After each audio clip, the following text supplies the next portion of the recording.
কি ধুনীয়া টেষ্টি হৈছে। আপোনালোকেও মোৰ নিচিনাকৈ এনেকৈ বনাই খাই চাবচোন বাৰু। সুপ্ৰভাত জনাই আজি মোৰ অন্য এটা ব্লগলৈ আপোনালোকক স্বাগতম জনাইছোঁ।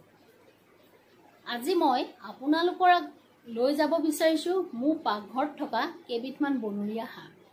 আইতা মাহঁতে কোৱা মনত আছে যে এই শাককেইবিধ খালে হেনো ৰোগ নিৰাময় হয়। এই শাককেইবিধনো কি কি আৰু মই কেনেদৰে বনাওঁ তাকে আপোনালোকৰ আগত আজি দেখুৱাবলৈ মন গ'ল।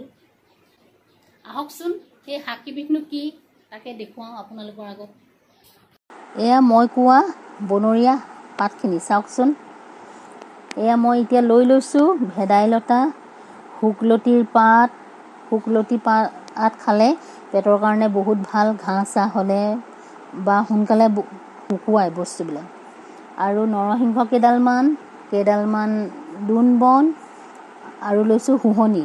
শুহনিয়ে পেটত ঘাঁ বা মুখত ঘাঁ হ'লে সোনকালে ভাল হয়। আৰু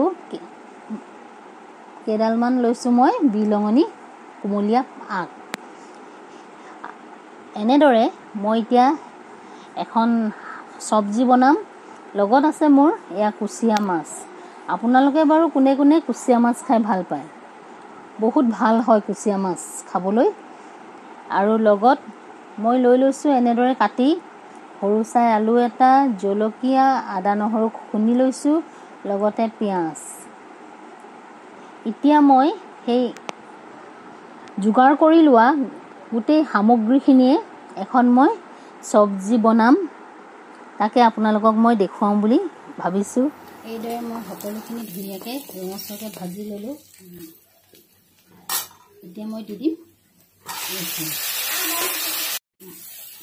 এই ভাজি ল'ব লাগিব। এতিয়া মই অলপ দেৰি ঢাকি থৈ দিম। বনৰীয়া পাতখিনিৰে মই মিক্সিত এনেদৰে পেষ্ট বনাই ল'লোঁ। নহ'লে আপোনালোকে মিহি মিহিকৈ কুটিও বনাব পাৰিব। এয়া মোৰ এইখিনি ধুনীয়াকৈ ভজা হৈ গ'ল। এতিয়া মই ইয়াত দি দিম পিচি থোৱা শাকখিনি।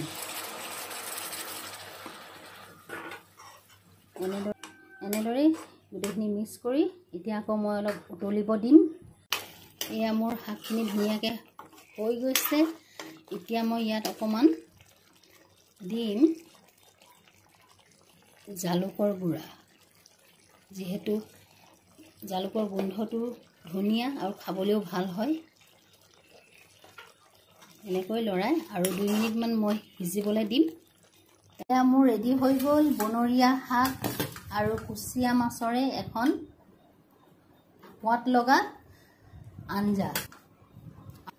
আপোনালোকেও কেতিয়াবা এনেদৰে খাই চাবচোন, ভাল পাব।